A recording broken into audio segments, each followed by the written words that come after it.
अस्सलाम वालेकुम रहमतुल्लाह।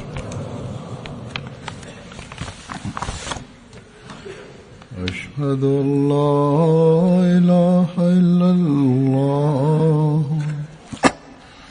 वहदहु ला शरीका लहु व अशहदु अन्ना मुहम्मदन अब्दुहु व रसूलुहु। अम्मा बाद फ़अऊज़ु बिल्लाहि मिनश्शैतानिर रजीम। बिस्मिल्लाहिर रहमानिर रहीम। अल्हम्दुलिल्लाहि रब्बिल आलमीन अर्रहमानिर रहीम मालिकि यौमिद्दीन। इय्याका नअबुदु व इय्याका नस्तईन। इहदिनस सिरातल मुस्तकीम सिरातल लज़ीना अनअमत अलैहिम गैरिल मग़्दूबि अलैहिम वलद्दाल्लीन।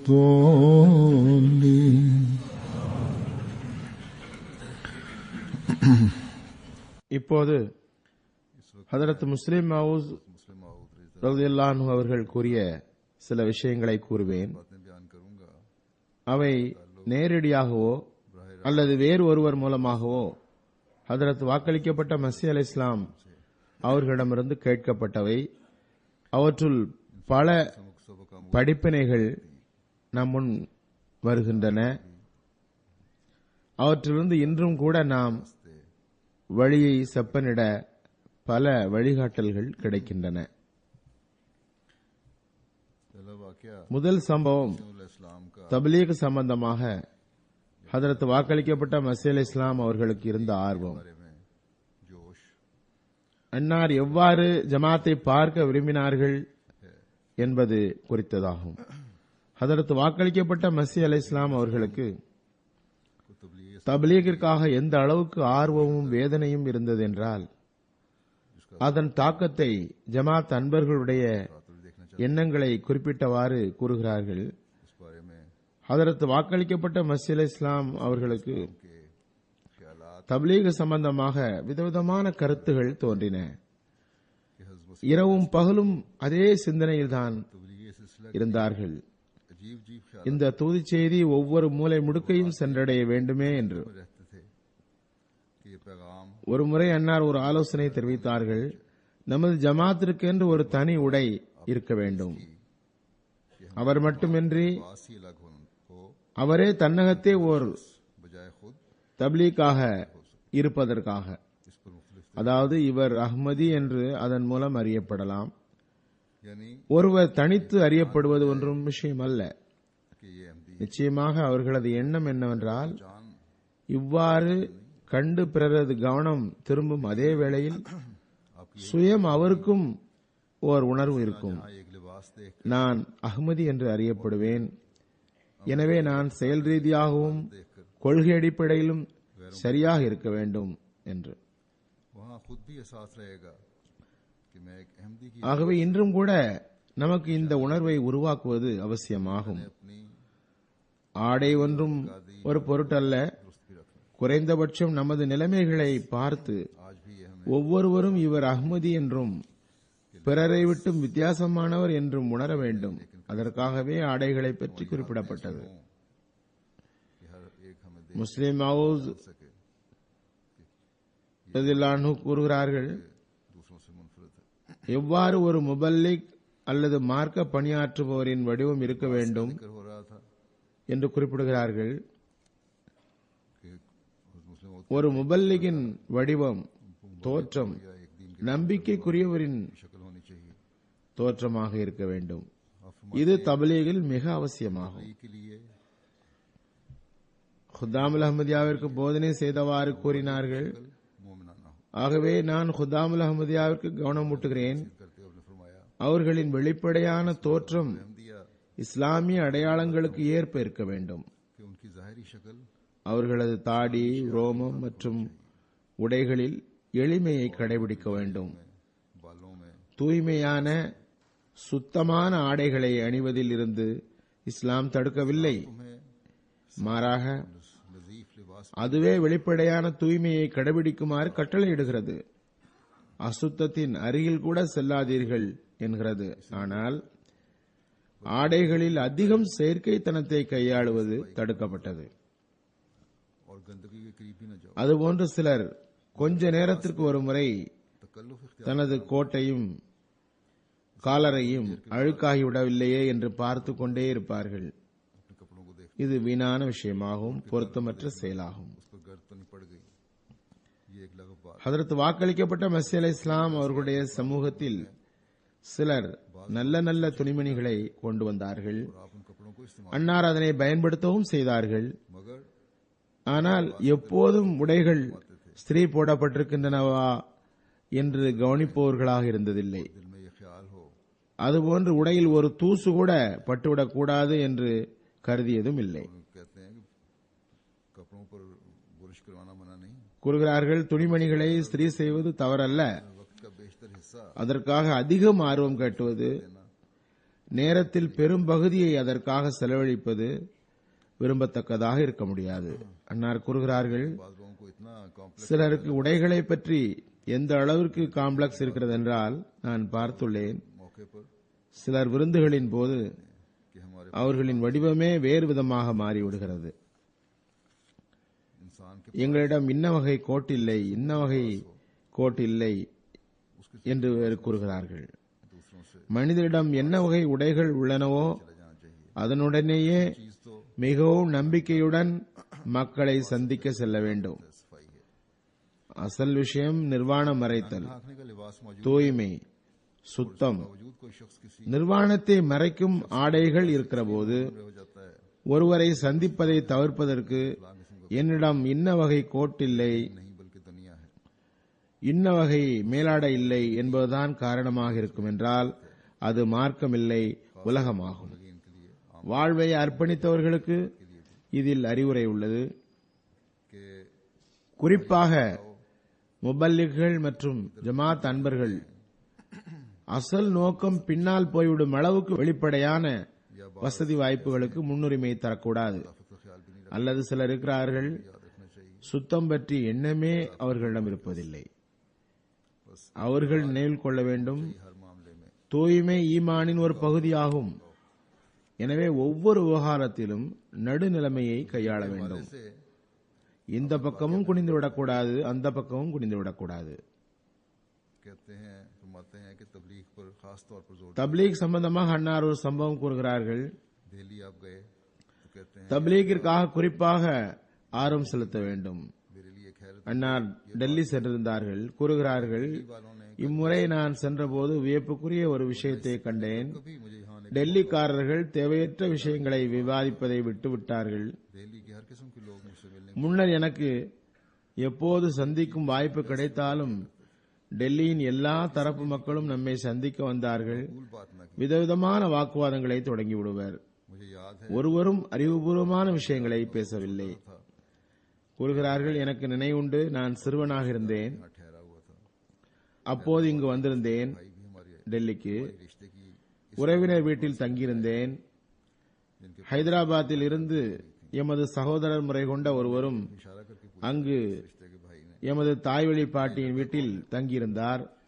नानी ने அங்குதான் ஹசரத் அம்மாஜான் தங்கியிருந்தார்கள். यानी हजरत அந்த சகோதரர் உறவு கொண்ட அம்மனிதர் என்னை பார்த்து का नाम இந்த சிறுவன் யார் என்று கேட்டார். सुनने लगे. எமது தாய்வழி பாட்டி क्या शोर मचा இது எனது இன்னாரின் மகன் என்றார். அதாவது ஹதரத் அம்மாஜான் பெயரை கூறினார். ஹதரத் அம்மாஜான் பெயரை கேட்டதும் அவர் என்னிடம் கூறினார், உமது தகப்பனார் பெரிய கூச்சல் உருவாக்கி வைத்துள்ளார். அவர் இஸ்லாத்துக்கு எதிராக பல விஷயங்களை கூறுவதாக மக்கள் கூறுகிறார்கள். मैंने वफात मसीह के मुतालिक बात शुरू कर दी. ஹதரத் முஸ்லிமாவது கூறினார்கள், मसीह मौद अलैहिस्सलातु वस्सलाम அப்போது எனது வயது சிறிய வயதுதான். நான் பதற்றமடையவில்லை. எனக்கு ஈசா அலி இஸ்லாம் அவர்களின் மரணம் குறித்து जमाने में ஆதாரங்கள் நன்றாக நினைவில் இருந்தன. आने वाला है। நான் ஈசா அலி இஸ்லாம் அவர்களின் மரணம் குறித்து எடுத்துக் கூற தொடங்கிவிட்டேன்.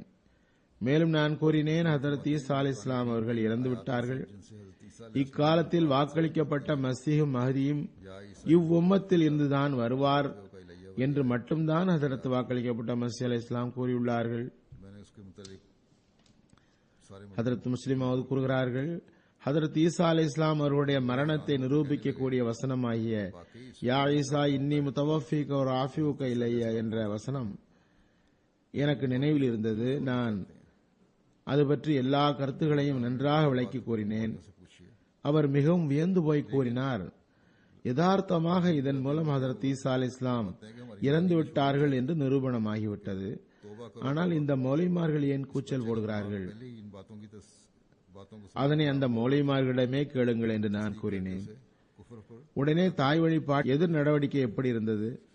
பாட்டி மிகவும் கூச்சலிட்டார், தௌபா செய், இந்த விஷயங்களை எல்லாம் கேட்டு சிறுவனின் மூளை ஏற்கனவே கெட்டி போய்விட்டது. நீ அதனை உண்மைப்படுத்தி அவனை அதில் உறுதிப்படுத்தி விட்டாய் என்றார். பிறகு தப்லீக் சம்பந்தமாக ஹதரத் வாக்களிக்கப்பட்ட மசீஹ் அலைஹிஸ் ஸலாம் अनपढ़ आदमी அவர்களுடைய ஒரு சஹாபி தப்லீகின் வழிமுறைகளை பற்றி கூறுகிறார்கள். वो फनाफ दीन किस्म के आदमियों में से थे। மியா ஷேர் முகமது சாப் படிப்பறிவில்லாதவர். ஹதரத் வாக்களிக்கப்பட்ட மசீஹ் அலைஹிஸ் ஸலாம் அவர்களுடைய பழைய சஹாபிகளுள் ஒருவராக இருந்தார். उनका तरीक அவர் மார்க்கத்திற்காக தம்மை அர்ப்பணித்தவர்களுள் ஒருவராக இருந்தார். और यक्का चलाते குதிரை வண்டி ஓட்டினார். और सवारियों से அநேகமாக புளோர் என்ற இடத்திலிருந்து சவாரிகளை எடுத்துக்கொண்டு செல்வார். அவரது நடைமுறையாவது, சவாரி வருபவரை வண்டியில் அமர வைத்ததும் आप में से வண்டி செல்ல செல்ல சவாரியாக வந்தவர்களிடம் பேச்சை தொடங்கி விடுவார். कोई ये अखबार मेरे नाम அல்ஹக்கம் பத்திரிகை வாங்கி வந்தார். को सुना तो दीजिए। அதனை பாக்கெட்டிலிருந்து எடுத்து वो आदमी சவாரியாக வந்தவர்களிடம், உங்களில் படிக்கக்கூடியவர் எவரும் இருக்கிறீர்களா என்று கேட்பார். सुनाना शुरू कर देता। படிக்கக்கூடிய எவராவது இருந்தால் அவரிடம், இந்த பத்திரிகை என் பெயரில் வந்துள்ளது, கொஞ்சம் அதனை படித்து காட்டுங்கள் என்பார். வண்டியில் அமர்ந்திருப்பவர் ஒரு வேலை கிடைத்ததும் மகிழ்ச்சியுடன் அதனை படித்து காட்ட தொடங்கி விடுவார். और इस तरह அவர் படிக்க தொடங்கியதும், யா ஷேர் அலி சாப், இது என்ன, இதற்கு என்ன அர்த்தம் என்று விளக்கம் கேட்க தொடங்கி விடுவார் அவரிடமே. का जवाब देना पड़ता। அவரது கேள்விக்கு அந்த அகமதி அல்லாத படித்து காட்டுபவர் யோசித்து பதில் சொல்ல வேண்டி வரும். जो सुनाया था அதன் மூலம் அவ்விஷயம் அவரது உள்ளத்தில் பதியும். दर्जन से முஸ்லிம் ஹவுஸ் அசிலானு கூறுகிறார்கள், அவர் இந்த சம்பவத்தை என்னிடம் கூறும் பொழுது அதுவரை அவர் மூலமாக 12க்கும் அதிகமானோர் பையத் செய்திருந்தனர். அதாவது அல்ஹக்கம் படித்ததன் மூலம். அதற்கு பிறகு பல வருடங்கள் உயிரோடு இருந்தார். அவர் மூலம் அதற்கு பிறகு எத்தனை பேர் இந்த வழிமுறை மூலம் பையத் செய்தார்கள் என்று தெரியவில்லை. जहाँ कोई पढ़ा हुआ आदमी नहीं சுருக்கமாக, நாம் பணியை मिल जाए தொடங்க பெரும் ஆலிமாக இருக்க வேண்டும் என்ற அவசியமில்லை. மாறாக समझाया जा सकते हैं। படித்தவர்கள் கிடைக்காத பகுதிகளில் கூட படிக்காதவர் கிடைத்தாலும் படிக்காதவர்களையே நம்மிடமிருந்து அனுப்பலாம். அவர்களுக்கு வாய் வழியாகவே மார்க்க விளக்கங்கள் தெரிவிக்கலாம். इंतजार में रहें, சின்ன ஜமாத்துகள், आदमी मिले तो नाम தூரத்தில் உள்ள ஜமாத்துகள் ஆகியவற்றுக்கு சிறப்பான வழிகாட்டல்கள் உள்ளன. अल्लाह ताला के फजल அதன் மூலம் பணியை தொடங்கலாம். நாம் படித்த நபர்தான் வேண்டும் என்று எதிர்பார்த்திருந்தால் அத்தகைய ஒருவர் கிடைப்பதற்கு முன் எவ்வளவு காலம் ஆகும் என்று தெரியாது. இப்போதே ஜாமியாக்களிலிருந்து கணிசமான எண்ணிக்கையில் முரப்பிகள் வருகின்றனர். इसलिए उनको इल्म हासिल करने में அவ்வாறு இருந்தும் கூட வருங்காலத்தில் தேவையை நிறைவேற்ற முடியாது. ஏனெனில் ஆலிம்களுக்கு மார்க்கத்தின் நுட்பமான விவரம் கிடைக்கவும் கணிசமான நேரம் பிடிக்கிறது. மார்க்கத்தின் நுணுக்கங்கள் बावजूद फरमाया आप फरमाते இருக்கின்றன. மேலும் அதை கற்பதற்கு நீண்ட காலம் தேவைப்படுகிறது என்றாலும் ஹதரத் நபி ஸல்லல்லாஹு அலைஹி வஸல்லம் கூறினார்கள், அத்தீனு யுஸ்ரு, बड़े सेमिनारों और फंक्शनों को மார்க்கம் எளிதானதாகும். हालात के பெரும் பெரும் செமினார்கள், விவாதங்கள் மூலம்தான் அல்லாஹ்வின் பக்கம் அழைத்தாக வேண்டும் என்று அவசியமில்லை. நிலைமைகளுக்கு ஏற்ப வழிமுறைகளை உருவாக்க வேண்டும். இக்காலத்தில் கூட பல அகமதிகள் தப்லீகிற்காக புதிய புதிய முறைகளை உருவாக்குகின்றனர், பெரும் வெற்றியும் பெறுகின்றனர். मौलवी मोहम्मद हुसैन बटाली ஹதரத் வாக்களிக்கப்பட்ட மசீஹ் அலைஹிஸ் ஸலாம் மற்றும் वाकया बयान फरमाते ஹதரத் மௌலவி முகமது ஹுசைன் பட்டாலவி சாப் இருவருக்குமே நண்பராக இருந்த जमाने का ஒருவரது சம்பவத்தை விவரிக்கிறார்கள். कि आपके एक दोस्त थे जो मौलवी मोहम्मद हुसैन बटाली ஹதரத் வாக்களிக்கப்பட்ட மசீஹ் அலைஹிஸ் ஸலாம் அவர்களுடைய காலத்தின் ருசிகரமான சம்பவம். அன்னாரின் ஒரு நண்பர் இருந்தார். அவர் மௌலவி முகமது ஹுசைன் பட்டாலவிக்கும் நண்பர். அவரது பெயர் நிசாமுத்தீன். அவர் 7 முறை ஹஜ் செய்தவர். மிகவும் சிரித்த முகமும் இனிய சுபாவமும் கொண்டவர். रखते थे। ஹதரத் வாக்களிக்கப்பட்ட மசீஹ் அலைஹிஸ் ஸலாம் அவர்கள் மற்றும் முகமது ஹுசைன் பட்டாலவி இருவருடனும் நட்பு இருந்ததால் ஹதரத் வாக்களிக்கப்பட்ட மசீஹ் அலைஹிஸ் ஸலாம் அவர்கள் இறைவனால் நியமிக்கப்பட்டதாக வாதித்ததும் முகமது ஹுசைன் பட்டாலவி அன்னார் மீது குஃபுர் ஃபத்வா வழங்கிய போது அவருக்கு மனதில் மிகவும் கஷ்டம் ஏற்பட்டது. ஏனெனில் இவருக்கு ஹதரத் வாக்களிக்கப்பட்ட மசீஹ் அலைஹிஸ் ஸலாம் அவர்களுடைய நேர்மையின் மீது மிகவும் உறுதி இருந்தது. அவர் லூதியானாவில் இருந்தார். எதிரிகள் ஹதரத் வாக்களிக்கப்பட்ட மசீஹ் அலைஹிஸ் ஸலாம் அவர்களை பற்றி ஏதாவது சொன்னால் அவர்களுடன் சண்டைக்கு போய்விடுவார். நீங்கள் முதலில் ஹதரத் வாக்களிக்கப்பட்ட மசீஹ் அலைஹிஸ் ஸலாம் அவர்களின் நிலைமையை காணுங்கள். அவர் மிகவும் நல்ல மனிதர். நான் அவரோடு இருந்து பார்த்திருக்கிறேன். அவருக்கு ஹதரத் வாக்களிக்கப்பட்ட மசீஹ் அலைஹிஸ் ஸலாமுக்கு ஏதாவது ஒரு விஷயத்தை குர்ஆனில் இருந்து எடுத்து புரிய வைத்தால் உடனே ஏற்றுக்கொள்ள தயாராக இருப்பார்கள். தந்திரங்கள் செய்ய மாட்டார்கள். திருக்குர்ஆனிலிருந்து அவரது வாதம் தவறு என்று புரிய வைத்துவிட்டால் அவர் ஏற்றுக்கொள்வது உறுதி. பல முறை அவர் மக்களுடன் விவாதம் செய்து வந்தார். நான் காதியான் சென்று அவர் எவ்வாறு தனது வாதத்திலிருந்து தௌபா செய்யாமல் இருக்கிறார் என்று பார்க்கிறேன் என்று கூறினார். कि मैं कुरान खोल कर उनके सामने அவரிடம், அதாவது ஹதரத் வாக்களிக்கப்பட்ட மசீஹ் அலைஹிஸ் ஸலாம் அவர்களிடம், நான் திருக்குர்ஆனை திறந்து வைத்து ஹதரத் ஈசா அலைஹிஸ் ஸலாம் அவர்கள் உயிருடன் வானத்தில் இருப்பது குறித்து ஒரு வசனத்தை எடுத்து கூறிவிட்டால் உடனே ஒப்புக்கொண்டு விடுவார். நான் நன்றாக அறிவேன், அவர் திருக்குர்ஆனின் வார்த்தையை கேட்டு எதுவும் சொல்ல மாட்டார்.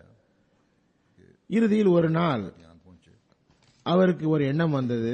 इस्लाम से कहा லூதியானாவிலிருந்து காதியான் வந்தார். வந்ததும் ஹதரத் வாக்களிக்கப்பட்ட மசீஹ் அலைஹிஸ் ஸலாம் அவர்களிடம், என்ன நீங்கள் இஸ்லாத்தை விட்டுவிட்டீர்களா, திருக்குர்ஆனை மறுத்து விட்டீர்களா என்று கூறினார். मेरा मजहब है। ஹதரத் வாக்களிக்கப்பட்ட மசீஹ் அலைஹிஸ் ஸலாம் கூறினார்கள், அது எவ்வாறு நடக்க முடியும்? நான் திருக்குர்ஆனை நம்புகிறேன். இஸ்லாமே என் மார்க்கம். அவர் கூறினார், அல்ஹம்துலில்லாஹ், இதனைத்தான் நான் சொல்லிக் கொண்டிருந்தேன். அவரால் குர்ஆனை விட முடியாது என்று. आसमान पर जिंदा चले பிறகு கூறினார், சரி, நான் திருக்குர்ஆனில் இருந்து ஹதரத் ஈசா அலைஹிஸ் ஸலாம் அவர்கள் உயிருடன் வானத்திற்கு போய்விட்டார்கள் என்று நூற்றுக்கணக்கான வசனங்களை எடுத்து வைத்துவிட்டால் நம்புவீர்களா? एक ही आयत मुझे ஹதரத் வாக்களிக்கப்பட்ட மசீஹ் அலைஹிஸ் ஸலாம் கூறினார்கள், मान लूंगा। நூற்றுக்கணக்கான வசனங்களை ஏன் குறிப்பிட வேண்டும்? நீங்கள் ஒரே ஒரு வசனத்தை எனக்கு காட்டிவிட்டாலும் நான் ஏற்றுக்கொள்வேன். அவர் கூறினார், அல்ஹம்துலில்லாஹ், நான் இந்த விவாதம் தான் அவர்களிடம் செய்து வந்துள்ளேன். अच्छा மிர்சா சாஹிபை சம்மதிக்க வைப்பது சிரமமில்லை. இவர்கள் தான் கூச்சல் போடுகிறார்கள். मसीह के सबूत பிறகு கூறினார், சரி, तो क्या 100 கணக்கில் இல்லை என்றாலும் मैंने तो ஒரே ஒரு 100 வசனங்களை மட்டும் पेश कर दें। ஹதரத் ஈசா அலைஹிஸ் ஸலாம் அவர்கள் உயிரோடு இருப்பதாக காட்டினாலும் 100 ஏற்றுக்கொள்வீர்கள் அல்லவா? அன்னார் கூறினார்கள், நான் கூறிவிட்டேன். लफ्ज पर अमल करना நீங்கள் அப்படி ஒரே ஒரு வசனத்தை காட்டினாலும் நான் உங்களை ஏற்பேன். कहने लगे अच्छा திருக்குர்ஆனில் 100 வசனங்களை அமல் செய்வது எப்படி அவசியமோ अगर मैं पेश कर दूं அதுபோன்று அதன் ஒவ்வொரு சொல்லையும் நம்புவதும் அவசியம்தான்.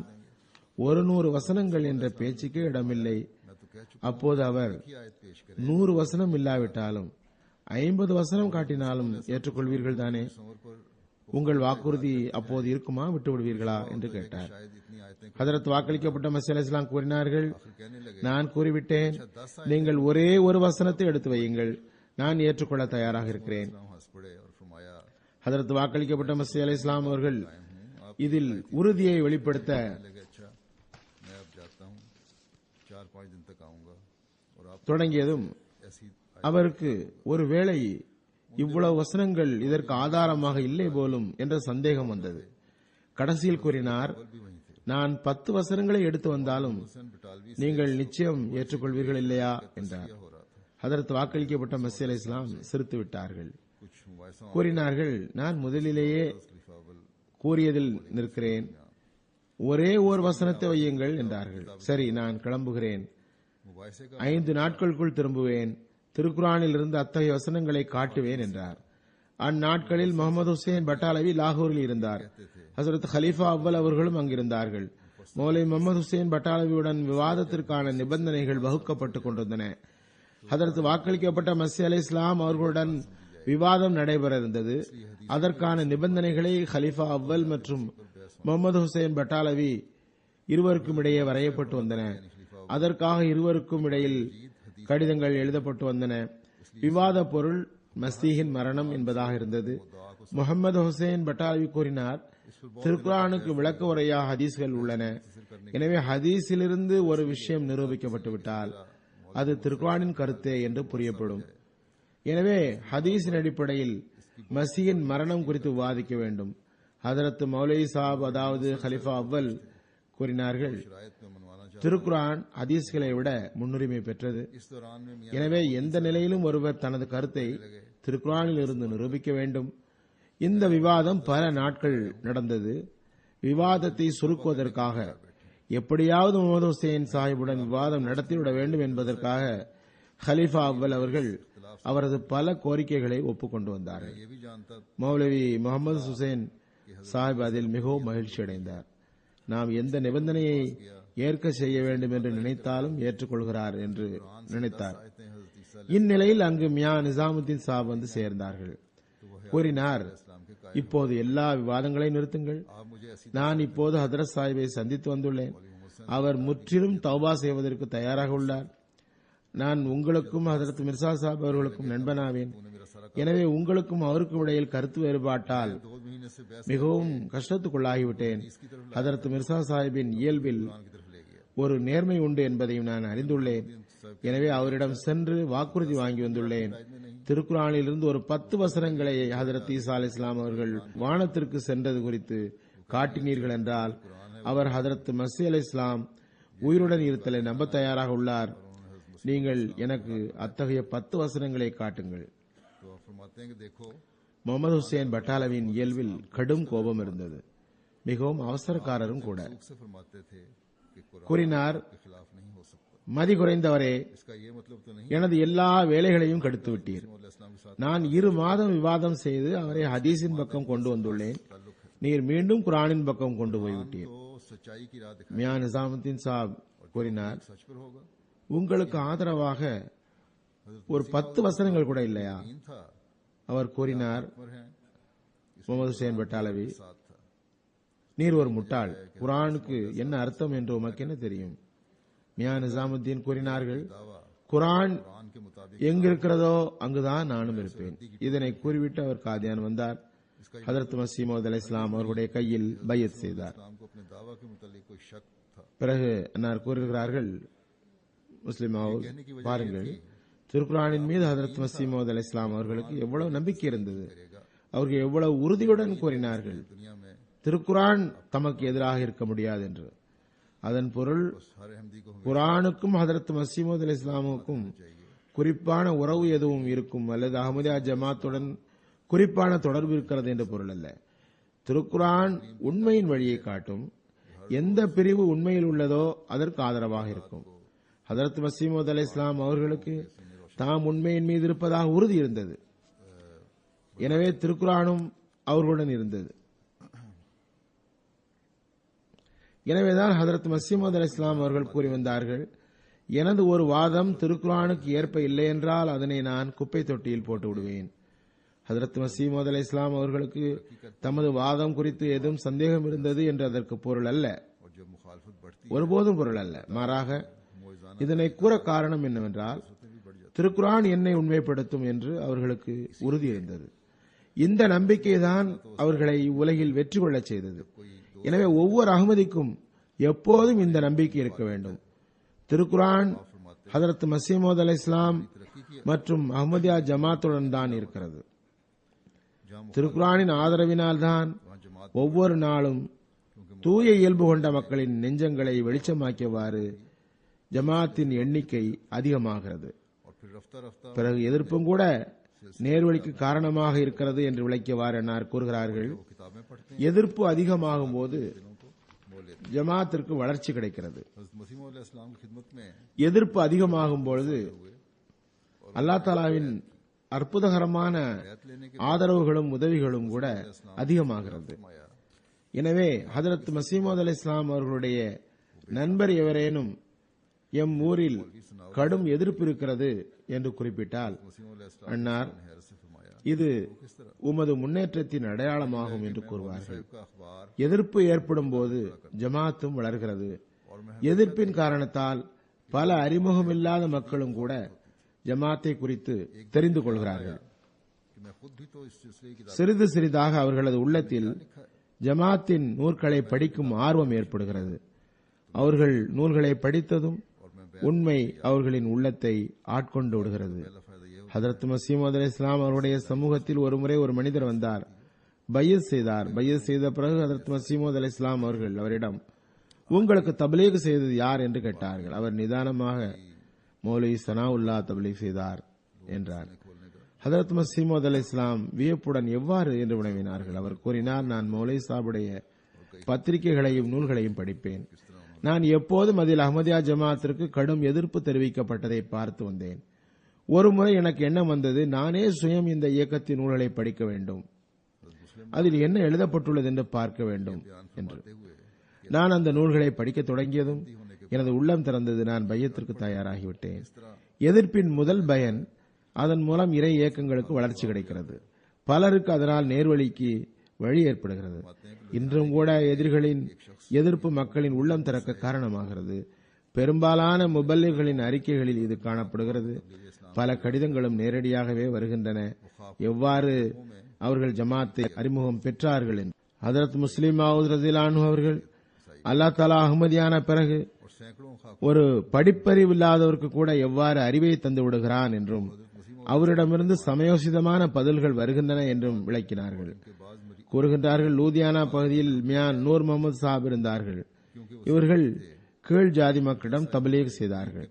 தாழ்த்தப்பட்ட ஜாதியினரிடம் தப்லீக் செய்தார்கள். அவர்கள் தெருவை கூட்டுபவர்கள், பெரும்பாலார் கிறிஸ்தவர்கள். நூற்றுக்கணக்கான துப்புரவு தொழிலாளர்கள் அவரது சீடராகிவிட்டனர். அவர்கள் ஹதரத் மசீமோத் அலைஹிஸ்ஸலாம் அவர்களை ஈமான் கொண்டனர். அவர்களுள் சில சீடர்கள் இங்கு வருபவர்களாகவும் இருந்தனர். ஏனெனில் ஹதரத் மிர்சா சாஹிப் அவர்களை நமது குருவின் குரு என்று அறிந்திருந்தனர். இங்கு நமது சர்ச்சா உறவில் உள்ள ஒருவர் ஹதரத் முஸ்லிம் மவ்ஊத் ரலியல்லாஹு அன்ஹு அவர்களை எதிர்ப்பினால்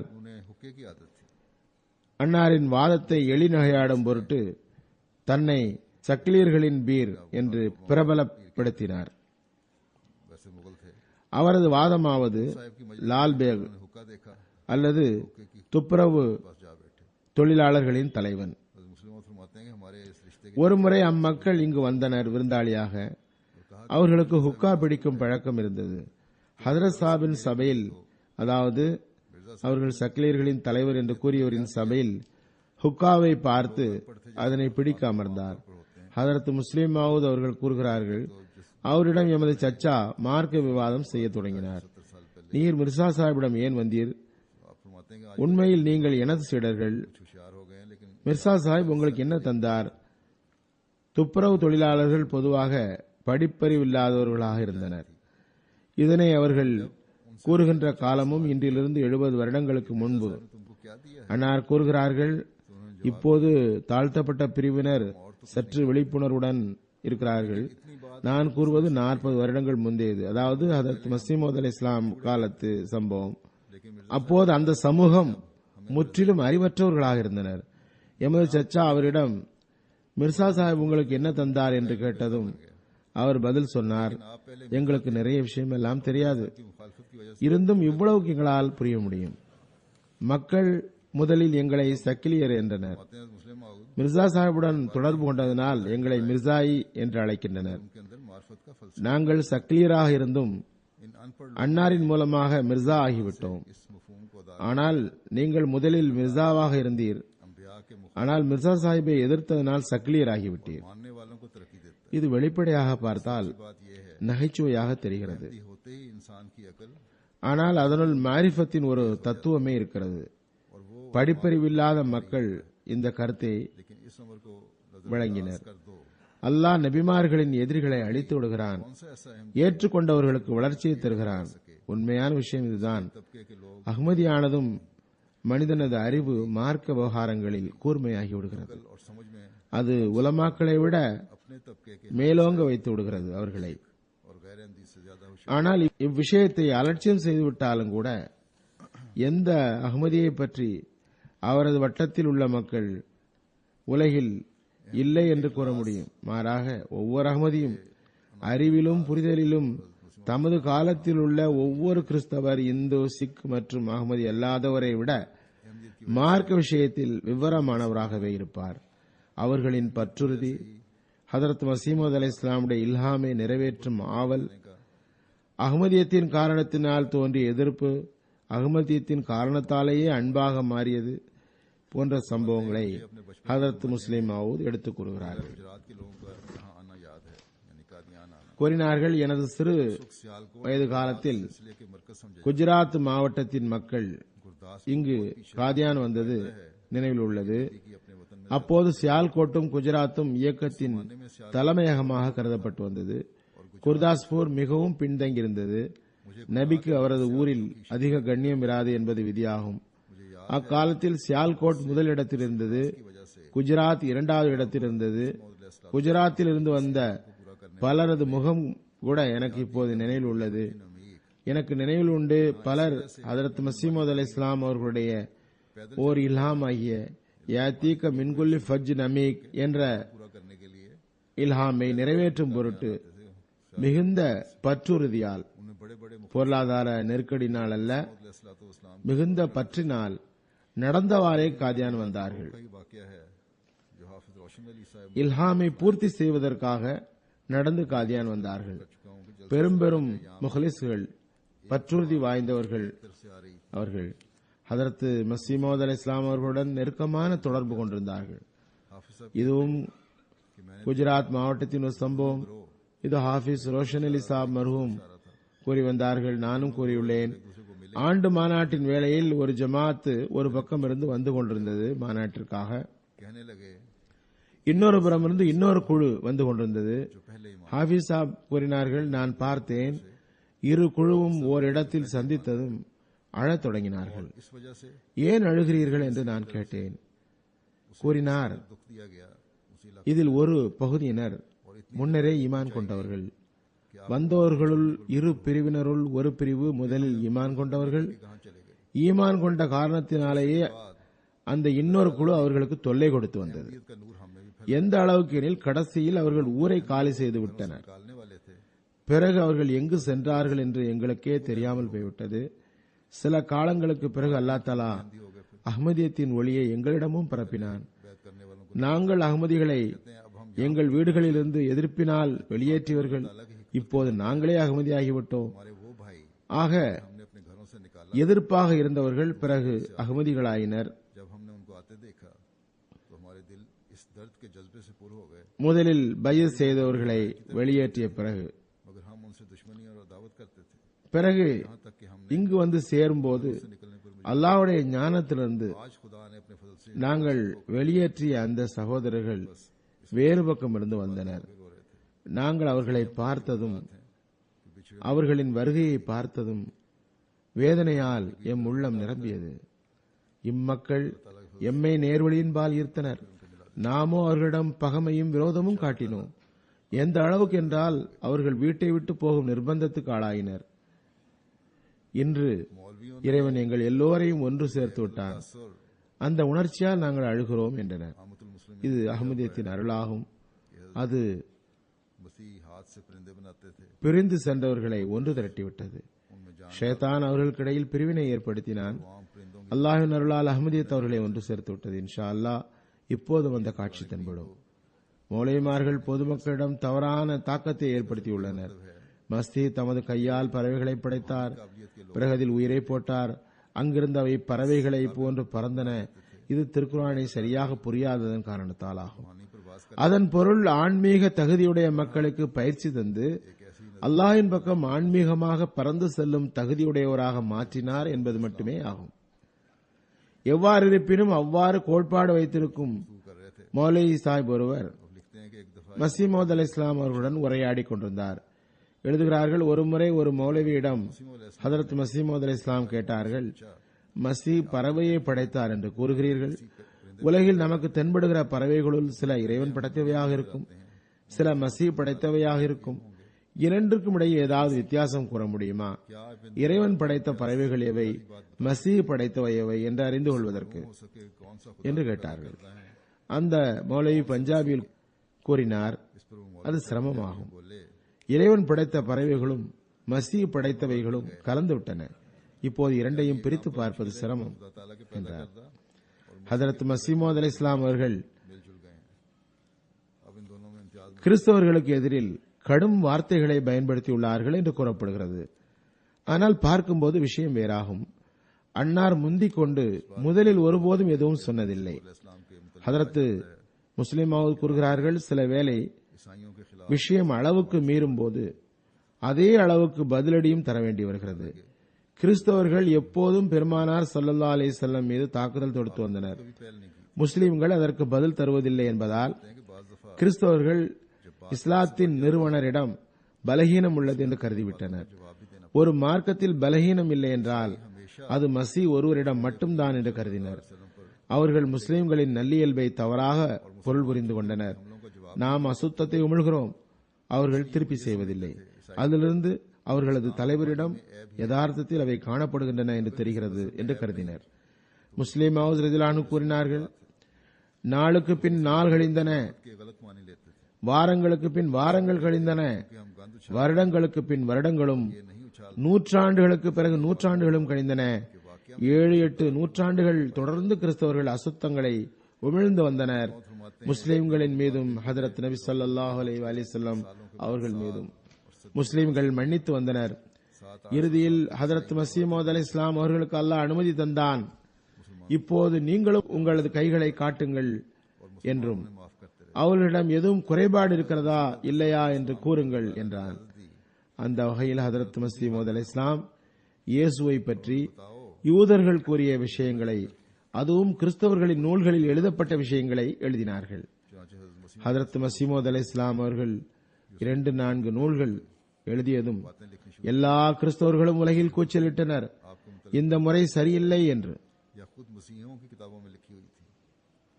अभी इस किस्म की 2-4 உங்கள் வழிமுறை சரியில்லை इस्लाम ने लिखी. என்று நாம் உங்களிடம் சொன்னோம், நீங்கள் புரியவில்லை. இறுதியில் உங்கள் மீது பிடிபட்டதும் हज़रत मसीह உங்களுக்கு உணர்வு வந்தது, இது சரியில்லை என்று கூறுகிறீர்கள். था कि तुम्हारा तरीका, ஆகவே சில வேளைகளில் मगर तुम हमारी बात ஹதரத் மஸீஹ் மவ்ஊத் அலைஹிஸ்ஸலாம் அவர்கள் கடும் வார்த்தைகளை பயன்படுத்தியது பதிலடியாகத்தான், முதல் அடியாக அல்ல. ஹதரத் மஸீஹ் மவ்ஊத் அலைஹிஸ்ஸலாம் அவர்கள் பஞ்சாபியின் ஒரு பெரிய மருத்துவர். அவரை ஹலீஃபா அவ்வல் கூட மிகவும் மதித்தார்கள். அவரை பற்றி குறிப்பிட்டவாறு கூறுகிறார்கள், அம்மனிதர் ஹதரத் மஸீஹ் மவ்ஊத் அலைஹிஸ்ஸலாம் அவர்கள் மீது நல்ல பிடிப்பு கொண்டவராக இருந்தார். हज़रत मुस्लिम मौद ஆனால் அத்தகைய பிடிப்பிருந்தும் बड़े मशहूर तबीब जो खलीफा अव्वल भी जिनकी बड़ी कदर करते थे, அன்னாரின் வாதத்தை ஏற்கவில்லை. அவரது ஒரு ருசிகரமான சம்பவம், अकीदत रखते थे. ஹக்கீம் சாப் அவர்களின் எண்ணத்தின்படி लेकिन ஹதரத் மஸீஹ் மவ்ஊத் அலைஹிஸ்ஸலாம் அவர்களுடைய வஃபாத்தே மஸீஹ் பிரகடனங்களுக்கெல்லாம் एक दिलचस्प वाक़या ஈசா அலைஹிஸ்ஸலாம் இறந்து விட்டார்கள் என்று பிரகடனம் செய்வதெல்லாம், ख्याल में हज़रत मसीह अलैहिस्सलाम அவ்வாறு செய்வதற்கெல்லாம் வேறு சில காரணங்கள் இருந்தன என்பதாகும். जो वफ़ात मसीह का எவ்வாறு இருப்பினும் ஹதரத் முஸ்லிம் மவ்ஊத் ரலியல்லாஹு அன்ஹு அதனை இவ்வாறு ஆரம்பித்தார்கள். बहरहाल ஹதரத் ஷுஐப் शुआइब जब लोगों से कहते மக்களிடம் கூறினார், பிறரது பொருளை பறிக்காதீர்கள், को नाजायज உங்கள் பொருள்களையும் அனுமதியற்ற காரியங்களில் செலவு செய்யாதீர்கள் कहती थी என்று. शुआइब पागल हो அவரது பேச்சுகளை கேட்டு அவரது சமுதாயம் வியந்தது. ஷுஐப் பைத்தியமாகிவிட்டார் என்றது. பைத்தியக்காரன் போன்று பேசுகிறார். கூறுகிறார்கள், இக்காலத்திலும் நாம் பார்க்கிறோம் ஹதரத் மஸீஹ் மவ்ஊத் அலைஹிஸ்ஸலாம் அவர்களையும் मसीह का मसला दुनिया அன்னார் ஈசா அலைஹிஸ்ஸலாம் அவர்கள் மரணத்தை உலகின் முன் வைத்தபோது மக்கள் நவுதுபில்லா பைத்தியம் என்றார்கள். முஸ்லிம்களால் புரியவே முடியவில்லை. 1300 வருடமாக பெரியவர்கள் ஈசா அலைஹிஸ்ஸலாம் அவர்கள் வானத்தில் உயிரோடு இருக்கிறார் என்று கூறி வந்துள்ளனர். அவர் எவ்வாறு இறந்து போவார்? மக்களிடம் இது குறித்து எந்த அளவுக்கு உறுதியான கொள்கை இருந்தது என்றால், ஹக்கீம் சாஹிபுடைய ஒரு சம்பவம் கூறுகிறார்கள், कितना यकीन और वसूल அதிலிருந்து அதில் எவ்வளவு உறுதியான எண்ணம் மக்களுக்கு இருந்தது என்று தெரிய வரும். ஹதரத் ஈசா அலைஹிஸ்ஸலாம் அவர்கள் மரணித்து விட்டார்கள் என்பது நடக்கவே முடியாத கூற்று என்று நம்பினர். रज़ी अल्लाह अन्हु जैसे तबीब भी कायल थे. கூறுகிறார்கள், பஞ்சாபின் ஒரு பிரபல மருத்துவர் அவரது மருத்துவ மேன்மையை ஹதரத் கலீஃபா அவ்வல் போன்ற மருத்துவர்களே ஒப்புக்கொண்டிருந்தனர். அவரது பெயர் ஹக்கீம் அலாவுதீன் ஆக இருந்தது. பேராவைச் சேர்ந்தவர். அவரிடம் ஒருமுறை கலீஃபா அவ்வளுடைய ஆழமான நண்பரும் பற்றுறுதிமிக்க அஹ்மதியுமாக இருந்த மௌலவி ஃபசுல்தீன் சாஹிப் பேரவி சென்றார். हकीम साहब कहने लगे, அவருக்கு தப்லீக் செய்தார். क्या तबलीग करते அவர் கூறியதை கேட்டுவிட்டு हो? जानते ही क्या हो और मुझे तुमने क्या समझाना है? அந்த மருத்துவர் கூறினார், तो जो मुझे अकीदत है उसका 10वां बल्कि 20वां हिस्सा भी तुम्हें மியா, अकीदत नहीं होगी। நீர் என்ன எனக்கு தப்லீக் செய்கிறீர்? ये सुनकर बहुत खुश हुए। நீர் என்ன தெரிந்துள்ளீர்? शायद ये दिल में अहमदी हैं।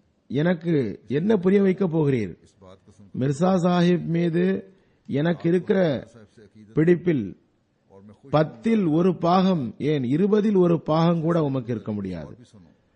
மௌலவி ஃபதுலுதீன் சாஹிப் இதனை கேட்டு மிகவும் மகிழ்ச்சி அடைந்தார். बात की तह तक இந்த மனிதர் உள்ளத்தால் ஒரு அகமதி என்று நினைத்து விட்டார். के लिए दौड़ पड़ते हैं। எனவே அவரிடம் சொன்னார், तुम आ गए हो உங்களுடைய பேச்சை கேட்டு எனக்கு மிகவும் சந்தோஷம் ஏற்படுகிறது. कि तुम्हें मालूम ही क्या உங்களுக்கு ஹதரத் மிர்சா சாஹிப்பிடம் கொள்கை பிடிப்பு உள்ளது. करने में हिकमत क्या இயக்கம் குறித்து இன்னும் கூறுங்கள். लगे, आप ही फरमाइए। நீங்கள் கூறினால் நான் அதை கேட்டு மகிழ்வேன் என்றார். கூறினார், இக்கால அறிவற்ற இளைஞர்கள் பேச்சை கேட்பதில்லை, அப்படியே தப்லீக் செய்ய விரைகிறார்கள். எனக்கு மசீஹின் மரணத்தை பற்றி புரிய வைக்க நீர் வந்துவிட்டீரா? ऐसे ऐसे மிர்சா சாஹிப் இந்த விவகாரத்தை எடுத்து வைப்பதில் என்ன ஹிக்மத் உள்ளது என்று உமக்கு தெரியுமா? அவர் கூறினார், தாங்களே கூறுங்கள். जिसने उसे दूसरे मज़ाहब के हमलों से बचा लिया। அவர் அந்த மருத்துவர் கூறினார், கேளுங்கள். அசல் விஷயம் என்னவென்றால், மிர்சா சாஹிப் बजाय इसके பராஹினே அஹ்மதியா என்ற நூல் எழுதினார். 1300 வருடத்தில் ஏதாவது ஒரு முஸ்லிமுடைய மகன் हम आपके बता இது போன்ற நூல் எழுதியிருப்பானா? மிர்சா சாஹிப் அதில் எத்தகைய ஞானங்களை நிறைத்துள்ளார். எந்த முஸ்லீமின் புத்தகமும் அவர் முன் நிற்க முடியாது. ஆக அது இஸ்லாத்திற்காக ஒரு சுவர் ஆகும். அது மற்ற மார்க்கங்களிலிருந்து அதனை பாதுகாத்தது. ஆனால் மௌலைமார்கள் மிகவும் முட்டாள்களாகவும் அறிவினர்களாகவும் இருந்தனர்.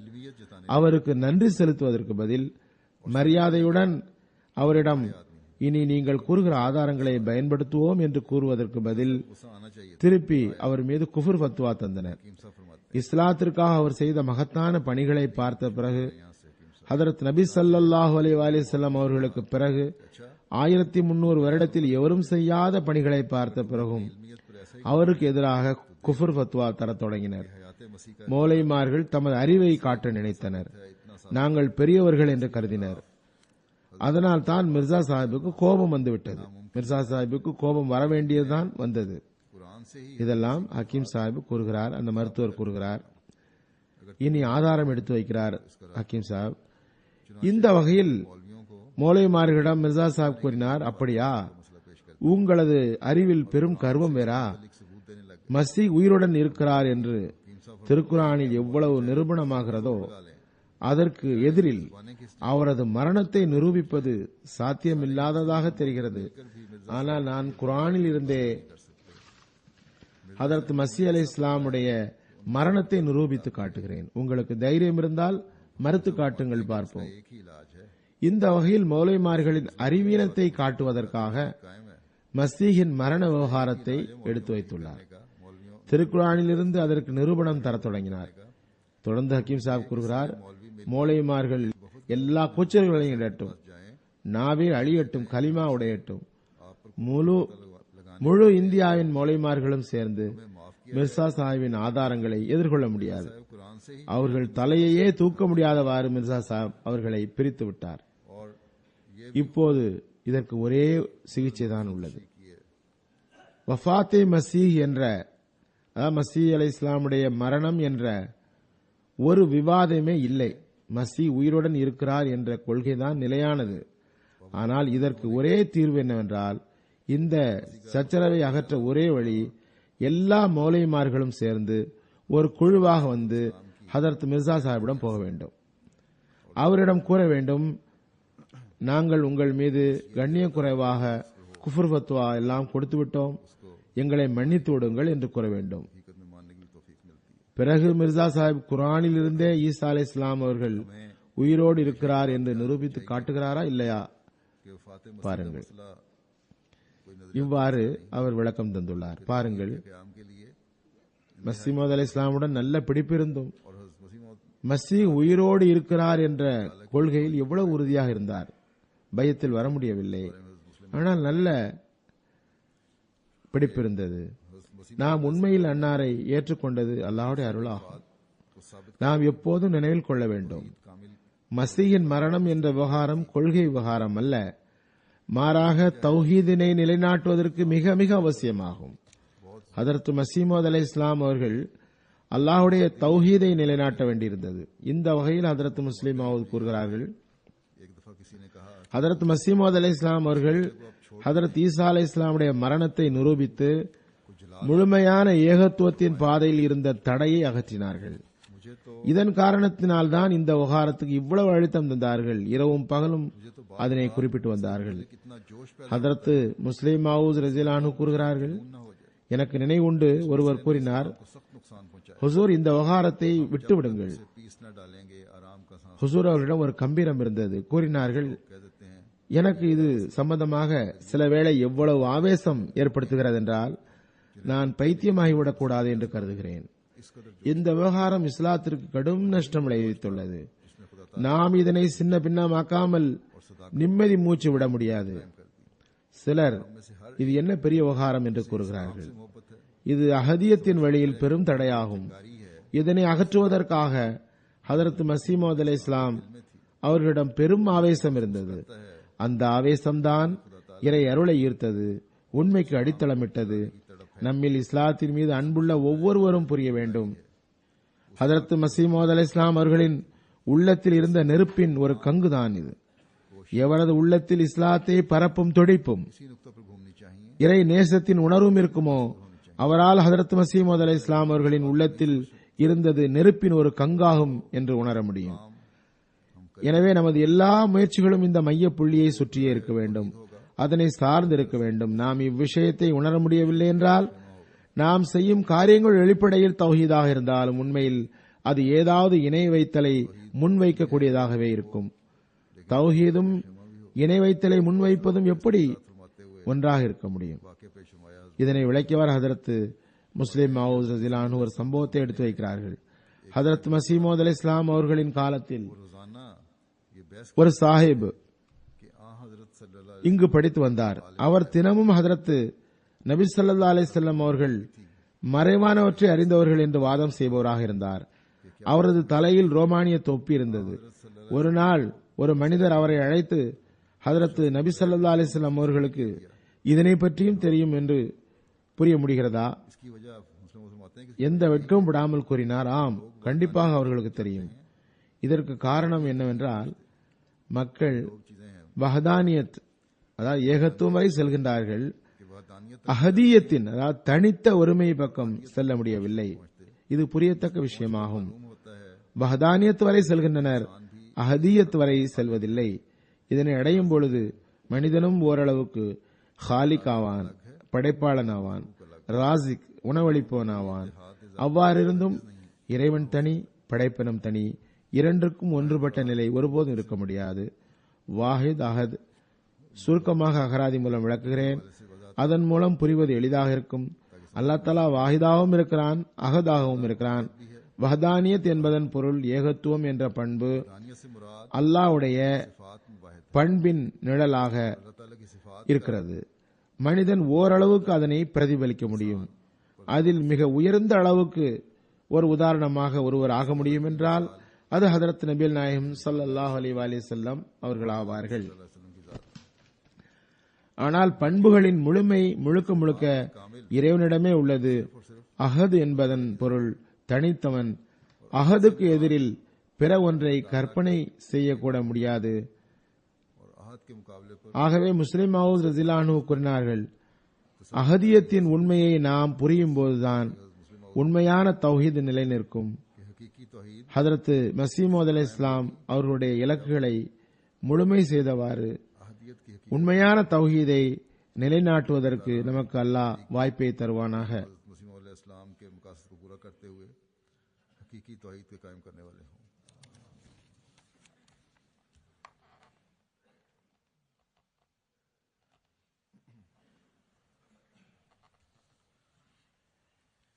الحمد لله الحمد لله نحمده ونستعينه ونستغفره ونؤمن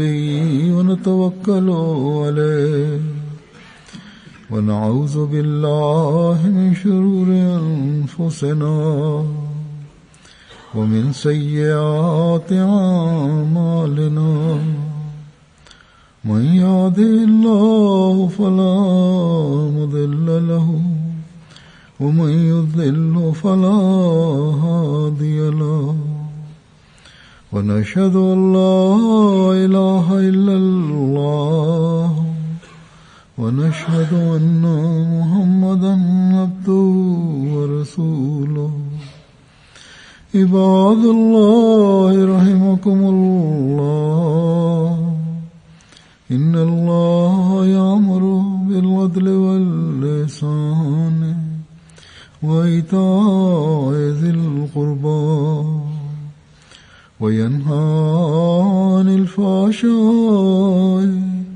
والمنكر والبغي يعظكم لعلكم تذكرون اذكروا الله يذكركم وادعوه يستجب لكم ولذكر الله أكبر.